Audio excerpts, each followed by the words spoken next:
pose la question, comme tout le monde, pourquoi ça, c'est noir? Ça, c'est vraiment quand même, on l'avait décrit tout à l'heure, comme des matériaux, si vous voulez, de marins profonds, certainement sombres. Enfin, sombres. C'est ce qu'on a vu, cette blanc est toujours noir. Mais tout d'un coup, on voit un bloc qui est quand même blanchâtre, jaunâtre, et qui est de nature carbonatée. Vous pouvez la chercher l'acide, et vous essayez vous-même. Donc c'est carbonaté, c'est blanc carbonaté. Qu'est-ce qu'il faut à ce niveau? Oh. Oui, parce que ça, c'est-à-dire que dans un bassin turbidique avec un tel rapport de greffé-litre, on va imaginer quand même qu'on est vraiment dans le bassin turbidique. Vous êtes presque dans les derniers, tout autour du cône sous-marin.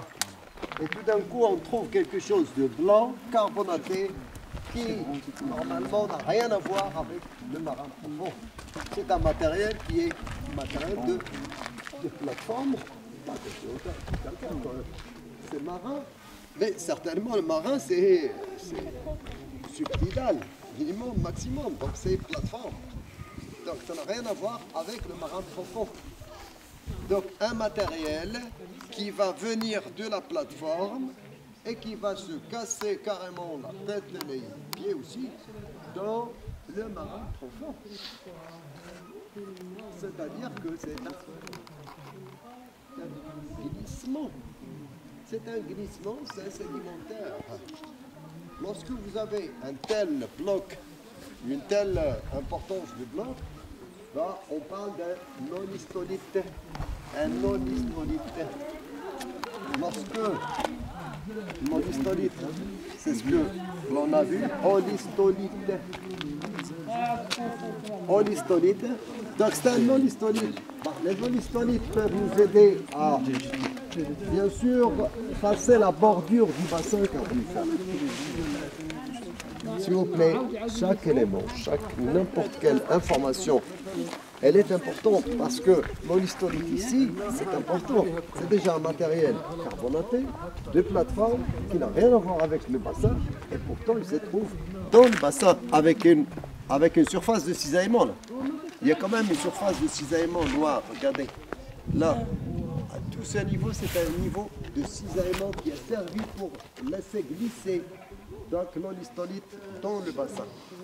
Donc ce bassin a déclenché le mouvement de translation ou de glissement, a été déclenché sur la plateforme et puis il est venu la terminer sa course dans le bassin sur des faciès pellitiques, faciès turbidiques pellitiques qui sont bien datés, pas moins datés, mais aussi déterminés en profondeur par la perturbation.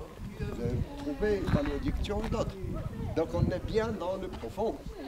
C'est pas à côté de la plateforme ou une petite, disons, une petite dépression à côté du calcaire. Non, non, c'est bien le bassin. Vous êtes bien dans le bassin avec tous les arguments pour le dire. Okay? Maintenant, le sens, ça nous aide.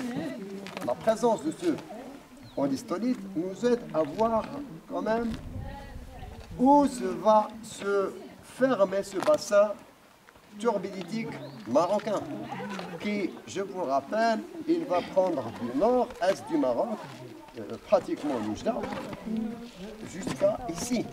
Mais ici, on a moyen de le fermer grâce à ça, grâce à ces holistolites. Vous avez déjà vu celui de Moulay Ibrahim, un holistolite sur le pont Raya, Moulay Ibrahim, non? Si, Ameloun. Non. Si. Vous avez vu certainement ça avec d'autres. Donc cet holistolite Moulay Ibrahim et cet holistolite ici veulent dire une seule chose, c'est que la plateforme ou le bassin turbidique surtout, il va se fermer de ce côté-là. On n'est pas loin de la plateforme qui va fermer le bassin turbidique du côté sud du Maroc. C'est pour ça que lorsque vous allez voir dans la paléogéographie du Maroc, vous allez voir ce grand bassin qui va prendre de l'Oujda, mais il va être coincé à ce niveau par les arguments qu'on présente. C'est, parmi les arguments, c'est la présence de ces zones historiques. C'est-à-dire, et aussi la direction de glissement de ces zones historiques. On peut le faire. On peut le faire. Pas maintenant. On ne peut pas le faire maintenant. Mais on peut le faire grâce à ces plis à axe courbe ou encore surtout à plis à flanc court, grâce au sens du déplacement, grâce à leur alignement sur la bordure du bassin, cartographiquement, etc. Donc tout ça, ça nous